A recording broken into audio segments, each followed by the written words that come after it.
ನಮಸ್ಕಾರ ಎಲ್ರಿಗೂ. 5 ನಿಮಿಷದೊಳಗೆ ಫಟಾಫಟ್ ಅಂತ ನಾರ್ ಅವಲಕ್ಕಿ ಹೇಗೆ ಮಾಡೋದು ಅಂತ ನಾನು ನಿಮ್ಗೆ ಇವತ್ತು ತೋರಿಸ್ಕೊಡ್ತೀನಿ. ಮೊದಲಿಗೆ ನಾನು ಒಂದು ಕಡಾಯಿ ಇಟ್ಕೊಂಡು ಅದಕ್ಕೆ 3 ಟೇಬಲ್ ಸ್ಪೂನು ಎಣ್ಣೆ ಹಾಕ್ಕೊಂಡೀನಿ. ಎಣ್ಣೆ ಹಾಕ್ಕೊಂಡು ಅದೊಂದು ಸ್ವಲ್ಪ ಬಿಸಿ ಆಗೋದಕ್ಕೆ ಬಿಡ್ತೀನಿ. ಸ್ವಲ್ಪ ಎಣ್ಣೆ ಬಿಸಿ ಆದಮೇಲೆ ಅದಕ್ಕೆ ನಾನು ಸ್ವಲ್ಪ ಶೇಂಗಾ ಹಾಕ್ಕೊಂಡೀನಿ. ನಿಮಗೆ ಶೇಂಗಾ ಜಾಸ್ತಿ ಇಷ್ಟ ಅಂದರೆ ಇನ್ನೊಂದು ಸ್ವಲ್ಪ ಜಾಸ್ತಿ ಶೇಂಗಾ ಹಾಕ್ಕೋಬೋದು. ಶೇಂಗಾ ಹಾಕ್ಕೊಂಡು ಅದಕ್ಕೆ ಜೀರಿಗೆ ಮತ್ತು ಸಾಸಿವೆನ ಹಾಕ್ಕೊಂಡೀನಿ.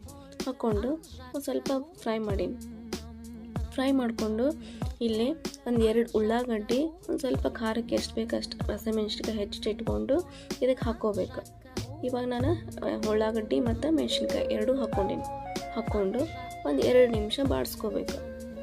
ಇದನ್ನು ನೀವು ಬೆಳಗ್ಗೆ ಟಿಫಿನಿಗಾದರೂ ಮಾಡ್ಕೋಬೋದು, ಇಲ್ಲ ಸಾಯಂಕಾಲ ಸ್ನ್ಯಾಕ್ಸ್ಗಾದರೂ ಮಾಡ್ಕೋಬೋದು. ಬೇಗ ಆಗಿಬಿಡುತ್ತೆ.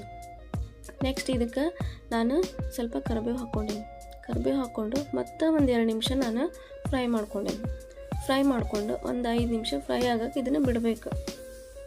ಈ ಥರ ಮಾಡ್ಕೊಡ್ರಿ, ಎಷ್ಟು ಟೇಸ್ಟಾಗಿರುತ್ತೆ. ಮತ್ತೆ ಮಾಡ್ಕೋಬೇಕು ಅಂತ ಅನಿಸುತ್ತೆ, ಅಷ್ಟು ಟೇಸ್ಟಾಗಿರುತ್ತೆ.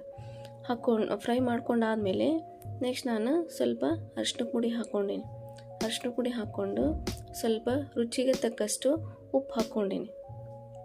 ರುಚಿಗೆ ತಕ್ಕಷ್ಟು ಉಪ್ಪು ಹಾಕ್ಕೊಂಡು ಸ್ವಲ್ಪ ನಾನು ಸಕ್ಕರೆನ ಹಾಕ್ಕೊಂಡೀನಿ. ಇದಕ್ಕೆ ಸಕ್ಕರೆ ಯಾಕಂದ್ರೆ ಇದು ಒಂಥರ ಡಿಫ್ರೆಂಟ್ ಟೇಸ್ಟ್ ಕೊಡುತ್ತೆ ಇದು ನಾರ್ ಅವಲಕ್ಕಿಗೆ. ಸ್ವಲ್ಪ ಸಕ್ಕರೆ ಹಾಕ್ಕೊಂಡು ಮತ್ತೆ ನಾನು ಸ್ವಲ್ಪ ಫ್ರೈ ಮಾಡಿಕೊಂಡು ಲಾಸ್ಟಿಗೆ ಒಂದು ಇಂಗ್ರೀಡಿಯೆಂಟ್ ಹಾಕ್ಕೊಳ್ತೀನಿ. ಅದೇನಂದ್ರೆ ಒಂದು ಅರ್ಧ ನಿಂಬೆಹಣ್ಣು ಹಿಂಡ್ಕೋಬೇಕು. ಅದಕ್ಕೆ ಅರ್ಧ ನಿಂಬೆಹಣ್ಣು ಹಿಂಡ್ಕೊಂಡು ಮಿಕ್ಸ್ ಮಾಡಿ ಸ್ಟವ್ನ ಆಫ್ ಮಾಡಿಬಿಡ್ಬೇಕು. ನಿಂಬೆಹಣ್ಣು ಹಾಕಿದ ಮೇಲೆ ಭಾಳ ಹೊತ್ತು ಫ್ರೈ ಮಾಡಬಾರ್ದು. ನಿಂಬೆಹಣ್ಣು ಹಾಕ್ಕೊಂಡು ಚೆಂದಾಗ ಮಿಕ್ಸ್ ಮಾಡಿಕೊಂಡು ಇದಕ್ಕೆ ನಾನು ಪೇಪರ್ ಅವಲಕ್ಕಿನ ಹಾಕ್ಕೊಳಕತ್ತೀನಿ. ಪೇಪರ್ ಅವಲಕ್ಕಿ ಹಾಕ್ಕೊಂಡು ಇದನ್ನು ಚೆಂದಾಗ ಮಿಕ್ಸ್ ಮಾಡ್ಕೋಬೇಕು. ಎಲ್ಲದಕ್ಕೂ ಹೊಂದ್ಕೋಬೇಕದು. ಚೆಂದಾಗ ಅವಲಕ್ಕಿನ ಹುಳಿ ಜೊತೆಗೆ ಚೆಂದಾಗ ಮಿಕ್ಸ್ ಮಾಡಿಕೊಂಡು ಇದಕ್ಕೆ ನೀವು ಸ್ವಲ್ಪ ಕೊತ್ತಂಬರಿ ಹಾಕ್ಕೋಬೋದು.